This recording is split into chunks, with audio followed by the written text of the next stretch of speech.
नमस्कार, आप देख रहे हैं आज तक। आपके साथ मैं हूं सईद अंसारी। दो गंभीर खबर लेकर इस वक्त हम हाजिर हैं।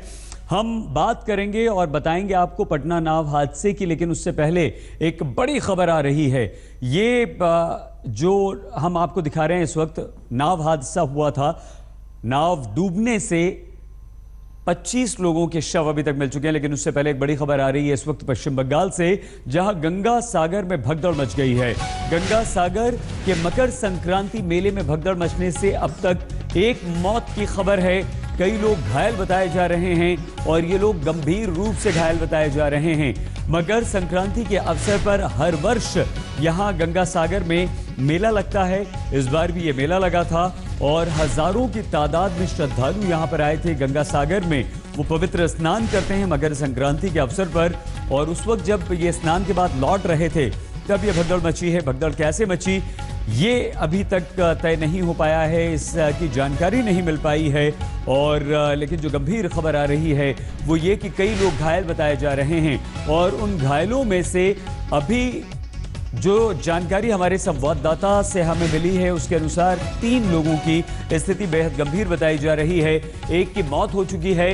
भगदड़ में कई लोग घायल हैं। कुछ तस्वीरें भी इस वक्त हमें मिली है। जो तस्वीर हम आपको दिखा रहे हैं ये वो तस्वीर है, एक्सक्लूसिव तस्वीर आज तक पर हम आपको दिखा रहे हैं गंगा सागर की, जहां पर भगदड़ की ये तस्वीरें आई हैं। हजारों लोगों की मौजूदगी थी। कई लोग गिरे हैं, कई लोग गंभीर रूप से घायल हुए हैं। संख्या का ना पता चल पा रहा है, ना अंदाजा लगाना इस वक्त ठीक होगा, क्योंकि जब तक सही जानकारी नहीं मिल जाती है, प्रशासन फिलहाल कुछ भी बोलने से इनकार कर रहा है। प्रशासन का पूरा जोर इस बात पर है कि लोगों को कम से कम जो घायल हैं उन्हें अस्पताल पहुंचाया जाए। इंद्रजीत कुंडू हमारी संवाददाता हमारे साथ जुड़ चुके हैं।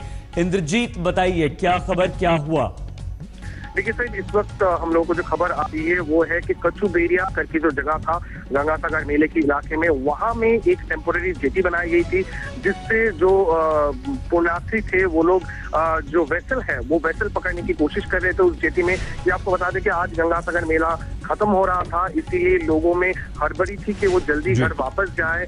तो इसीलिए जो जेटी है वो जेटी से लोग गिर गए क्योंकि बहुत ज्यादा भीड़ था, और उसमें जो महिलाएं थी ज्यादातर जिनकी उम्र ज्यादा थी वो उसमें फंस गए। और अभी सरकारी तौर से ये पुष्टि हो पा रही है कि एक पुण्यार्थी का मौत की खबर आ रही है।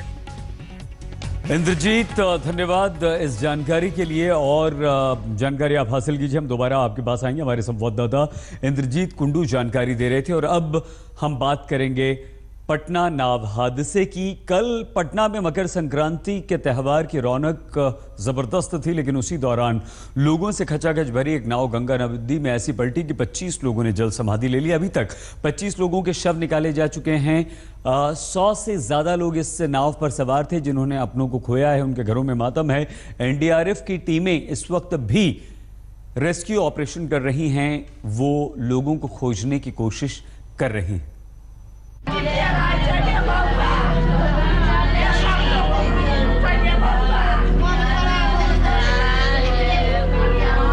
घर पर मातम पसरा है। परिवार वालों का रो रो कर बुरा हाल है। किसी को विश्वास नहीं कि एक झटके में परिवार के 4 सदस्य हमेशा के लिए बिछड़ गए। 30 साल की आरती, 6 साल की अनुष्का, 4 साल की अंजलि और 1.5 साल की मासूम बच्ची अर्पिता देखते ही देखते गंगा में समा गई। परिवार के दूसरे सदस्य हाय तौबा मचाते रहे। उनकी आंखों के सामने ही उनका सब कुछ लुट गया। कि नाव पर चढ़े, नाव में पानी भरने लगा। हम लोग कहे कि भाई साइड करिए, हम लोग उतरेंगे। नाव वाला नहीं साइड किया, उसका का मोटर चला दिया। अब न जाने कि आगे जाके पूरा पानी भर गया। मेरी बड़ी वाली गोतनी गई थी, उनके 2 बच्चे थे और एक हॉस्पिटल में एडमिट है, एक डेथ कर गया है, और 2 भगनी थी, ननद गई थी। इस दर्दनाक हादसे में पटना सिटी के चौक शिकारपुर का 34 साल का अभिषेक गंगा की लहरों में समा गया। अभिषेक को दोस्तों ने पतंग प्रतियोगिता देखने के लिए बुलाया था, पर पटना लौटते वक्त वो उसी अभागी नाव में सवार हो गया जो बीच धार में अपने ही भार की वजह से पलट गई। अब प्रशासन हुआ नहीं था, प्रशासन रहता तो मेरे बच्चा के साथ ऐसा नहीं होता। प्रशासन की लापरवाही से। सिर्फ प्रशासन के लापरवाही से जब नीतीश बाबू अपना प्रोग्राम रखे दुनिया की, तो क्यों नहीं प्रशासन को अपने प्रशासन में रखे। पटना में ऐसे ही 25 परिवार हैं जिन पर कल रात आफत टूटी। अब हर घर का एक ही मंजर है। परिवार वालों की पीड़ा, दर्द से भरी चीख सुनाई दे रही है। गंगा की लहरों में खुद को बचाने की आखिरी कोशिश। किसी का बेटा डूब रहा था तो किसी का भाई। कोई बचाने की कोशिश में जुटा हुआ था तो कोई तमाशबीन बना था। और देखते ही देखते ना जाने कितनी जिंदगियों का सूरज इस शाम के साथ ही अस्त हो गया। रह गया तो मातम, आंखों में आंसू, अपनों के खोने का दर्द।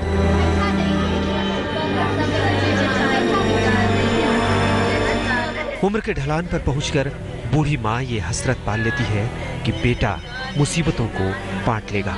लेकिन समय का फेर देखिए, 16 बरस का बेटा रोहित गंगा की लहरों के साथ बह गया।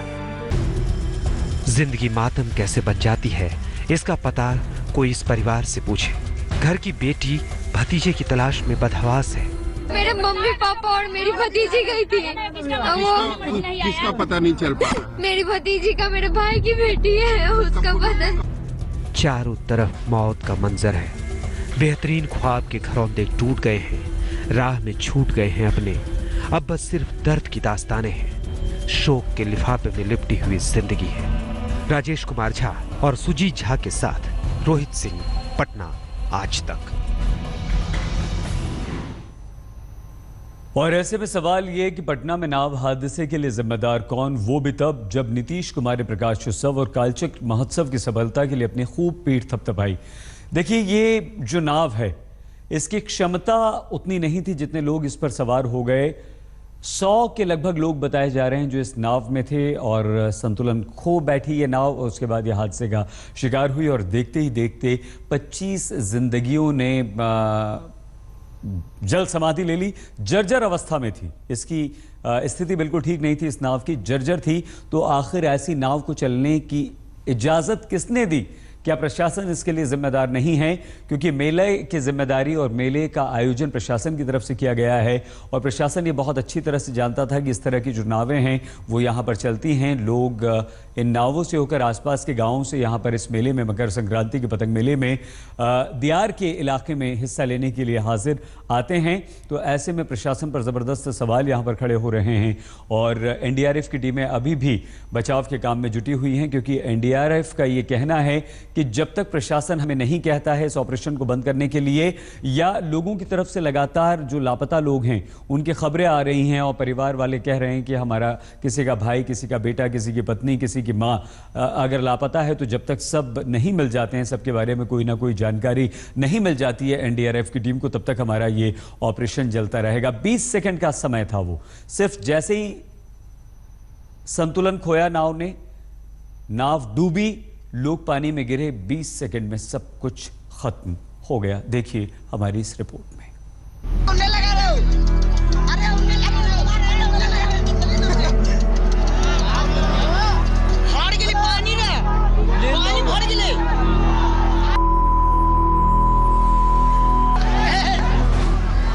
पटना के एनआईटी घाट के पास जहां ये नाव डूबी, वहां से जमीन की दूरी बमुश्किल 20 मीटर रही होगी। लेकिन नाव पर सवार 25 बदकिस्मत इस दूरी को पाट नहीं पाए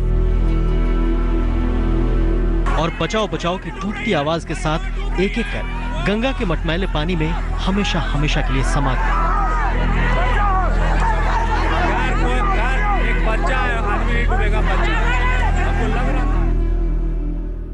नाव पलटने की घटना में जो रेस्क्यू ऑपरेशन है वो बहुत तेज़ी से चलाया जा रहा है और इस वक्त आप देख सकते हैं जहां पर ठीक वो जगह है जहां पर नाव पलटी थी, वहां पे किस तरीके से यहां पर एनडीआरएफ और एसडीआरएफ की जो नाव है वो यहाँ पे बार बार चक्कर लगा रही हैं ताकि कुछ और भी ज़्यादा जो बॉडीज़ हो सकता है वो यहाँ पे दब गई हो या दबी हो नदी के नीचे। शायद उनको झटका कुछ ऐसा लगे नाव के पानी को इस तरीके से झटका देने से, तो शायद वो बॉडीज़ ऊपर आ सकती है। 14 जनवरी की शाम 5:30 बजे लकड़ी की जर्जर नाव गंगा में डूब रही थी, तो उस पर सवार 50 से ज्यादा लोगों को बचाने वाला कोई नहीं था। आम लोग दूर किनारे खड़े होकर हादसे की तस्वीरें खींच रहे थे।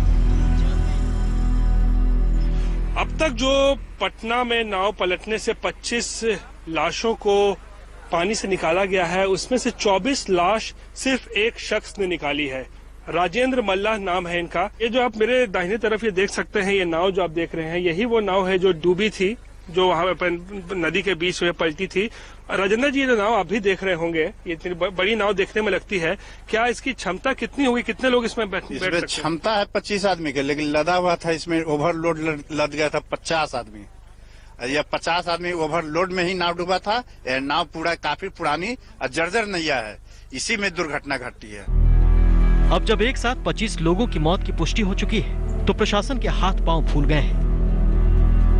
सवाल उठा कि पतंग उत्सव की इजाजत जब सालों से गंगा के बीचों बीच उभरे जमीन पर दी जाती रही है, तो इस बार जिला प्रशासन ने वहां पुख्ता इंतजाम क्यों नहीं किए, और अगर किया तो हादसा कैसे हो गया?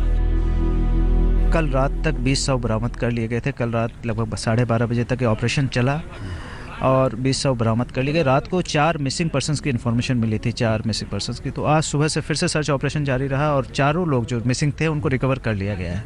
अभी फर्दर कोई मिसिंग इन्फॉर्मेशन हम लोग के पास में नहीं है, लेकिन हम लोग ने अपने कंट्रोल रूम को ऑन किया हुआ है और हम अपना रेस्क्यू ऑपरेशन भी अभी कंटिन्यू कर रहे हैं, ताकि कोई भी dead body, unidentified dead body हो सकती है पानी के अंदर हो, तो वो हम चेक करवा रहे हैं। जो नाव डूबी थी उसको भी रिकवर कर लिया गया है।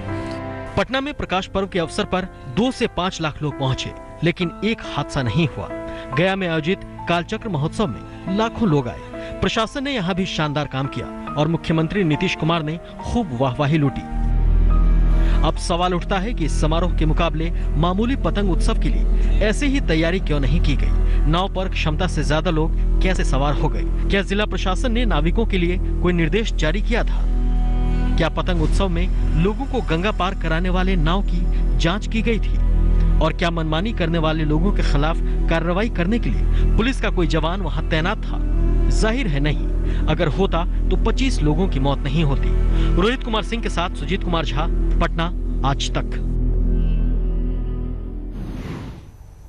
इस बेहद गंभीर हादसे की अगर हम 3 तस्वीरें दिखाएं तो आपका दिल दहल जाएगा, आपका दिल बैठ जाएगा। ये तस्वीरें उस वक्त की हैं जब पहली तस्वीर आप देख रहे हैं, जब सभी जिंदा थे और नाव में थे। अचानक से नाव का संतुलन बिगड़ा और सभी पानी में गिर गए।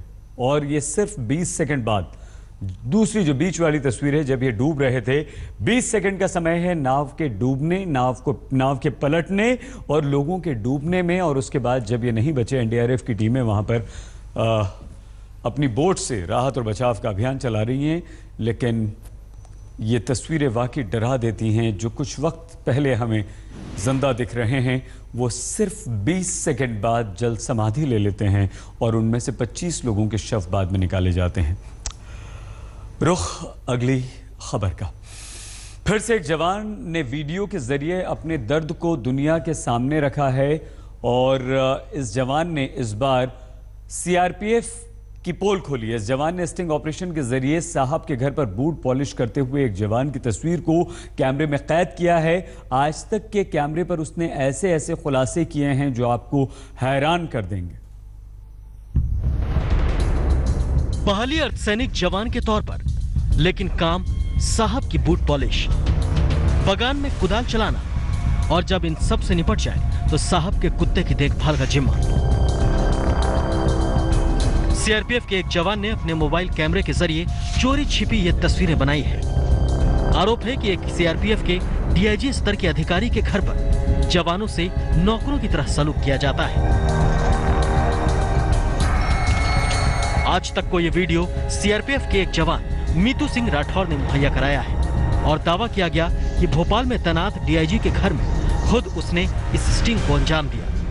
देखिए, मैंने अभी भोपाल में स्टिंग किए थे। जो डीआईजी साहब थे हमारे, एमएस शेखावत साहब के, वहाँ पे एक खान नाम का सिपाही है, कुत्तों को खिला रहा है, कुत्तों के बर्तन साफ कर रहा है, साहब के जूते साफ कर रहा है, मैडम की डांट खा रहा है।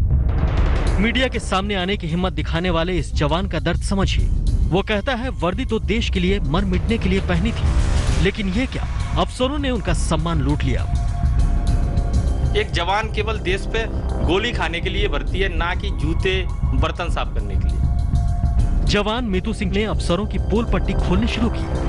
तो हम हैरत में पड़ गए। इस जवान ने एक एक कर फोर्स के अंदर फैले भ्रष्टाचार की परतें खोलनी शुरू कर दी। जो कमांडेंट लेवल के अधिकारी होते हैं वो एक अपना सप्लाई डिटेल कर देते हैं, उस सप्लायर से उनका कमीशन सेट हो जाता है 20,000 30,000 मैच, 4 मैच रहता है, 2 लाख 2.5 लाख 3 लाख जो भी उनका सेटिंग हो जाए। मेरा खुद खाया है। भरत सिंह सीओ थे, 177 बटालियन खड़ी हुई मेरी मदर बटालियन, मेरे से खुद लिया गया पैसा। बहुत ज़्यादा भ्रष्टाचार है सर, ट्रेनिंग सेंटरों में तो बहुत ज़्यादा भ्रष्टाचार है। जब 15 लीटर तेल 3 दिन में दे रहा है, 1 दिन में खत्म हो जा रहा है, 2 दिन ठंडी मर रहा है जवान, मैं मरा हूँ। सेना के लांस नायक यज्ञ प्रताप सिंह, बीएसएफ के तेज बहादुर यादव और सीआरपीएफ के जीत सिंह और अब सीआरपीएफ के जवान का संगीन आरोप इस किश्त में जुड़ गया। सभी फोर्स के मुखिया ने आरोपों की जांच की बात कही। थल सेनाध्यक्ष ने सिपाहियों के लिए कमांड दफ्तर में शिकायत की पेटी लगाने तक की बात कही है। हालांकि 3 दिनों में 3 बार उन्होंने जवानों को सोशल मीडिया से दूर रहने की नसीहत भी दे दी। इसका असर उन वीर और बहादुर जवानों पर पड़ता है जो देश की सेवा में भारतीय सेना के गर्वित इतिहास के तहत सीमाओं पर तैनात हैं। सीआरपीएफ की पोल पट्टी खोलने वाला जवान सालों से सरहद पर तैनात है। वो आतंकियों से लोहा लेता है और कैंप में लौटने के बाद अफसरों से भी लोहा लेता है। अब सवाल उठता है कि क्या फोर्स के अंदर अफसरों की मनमानी पर लगाम लगेगा या फिर मुंह खोलने के आरोप में ये जवान ही नप जाएंगे। शुभम गुप्ता, दिल्ली, आज तक। बीजेपी का दामन छोड़ने वाले नवजोत सिंह सिद्धू की नई राजनीतिक पारी पर सस्पेंस आखिरकार खत्म हो गया। दिल्ली में राहुल गांधी के घर पर कांग्रेस का हाथ उन्होंने थाम लिया। कांग्रेस ये मान रही है कि पंजाब चुनाव में सिद्धू की कांग्रेस खेमे में एंट्री से पार्टी को विनिंग पंच मिलेगा।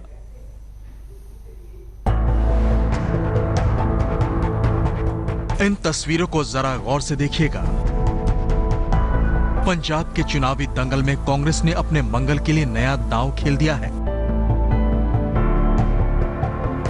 क्रिकेट के पिच पर नवजोत सिंह सिद्धू ने गेंदबाजों की गुगली को खूब खेला है। अब इलेक्शन के अखाड़े में अपनी सियासी गुगली से बीजेपी अकाली और आम आदमी पार्टी को बोल्ड करने के लिए तैयार है।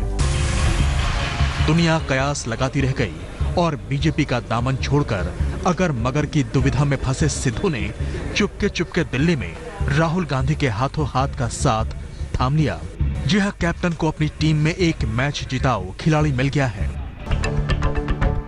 ये तय माना जा रहा है कि कांग्रेस में शामिल हुए नवजोत सिंह सिद्धू को अमृतसर पूर्व से टिकट मिलेगा। ये भी कहा जा रहा है कि बहुमत की स्थिति में सिद्धू को पंजाब का उप मुख्यमंत्री तक बनाया जा सकता है।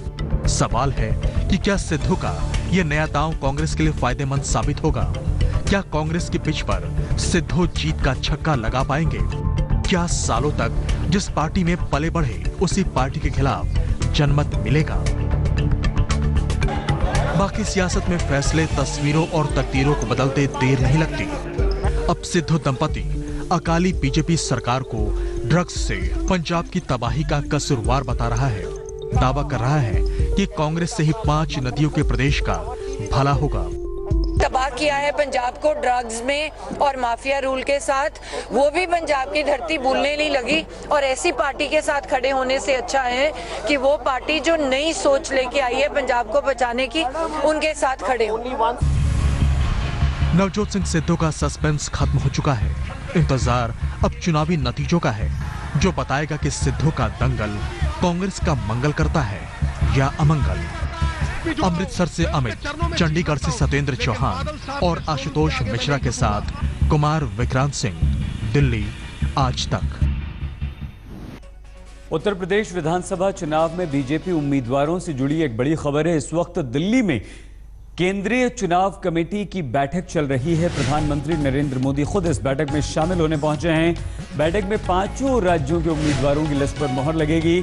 आज बीजेपी उत्तर प्रदेश में उम्मीदवारों की पहली लिस्ट भी जारी कर सकती है और इस बैठक में प्रधानमंत्री नरेंद्र मोदी भी पहुंच चुके हैं और ये उम्मीद की जा रही है कि इस बैठक के बाद उत्तर प्रदेश की पहली लिस्ट आ जाएगी और पहले चरण में होने वाले चुनावों के जितने भी उम्मीदवार हैं उनके नाम आज रात तक सबके सामने आ जाएंगे।